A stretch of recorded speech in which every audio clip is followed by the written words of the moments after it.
शेतकरी मित्रांनो नमस्कार. जर आपण कलिंगड उत्पादक शेतकरी असाल तर हा व्हिडिओ खास तुमच्यासाठी आहे.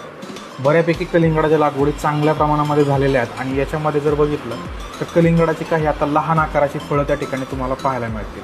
आणि इथून पुढं जर तुम्हाला कशाचा तर जास्त प्रादुर्भाव होणार असेल तर तो म्हणजे आहे फळमाशीचा. याला तुम्हाला कंट्रोल करणं गरजेचं आहे. ज्या वेळेला तुमचं टेम्परेचर जे आहे हे जवळपास 25 डिग्री सेल्सिअस ते 35 डिग्री सेल्सिअसपर्यंत जातं. त्याचबरोबर हवामानामध्ये जर आर्द्रता जास्त असेल तर त्या कालावधीमध्ये तुमच्या पिकावरती फळमाशीचा अटॅक त्या ठिकाणी जास्त प्रमाणात होणार आहे. तर याची खातिरदारी म्हणून आपण त्या ठिकाणी बॅक्टोसेरा कुकुरबिटा नावाची जी काही फेरोमोन ल्युअर आहे त्याचबरोबर त्याच्यासोबत लागणारा ग्लास ट्रॅप याचा आपल्याला वापर जास्तीत जास्त करणं या कालावधीमध्ये गरजेचं आहे.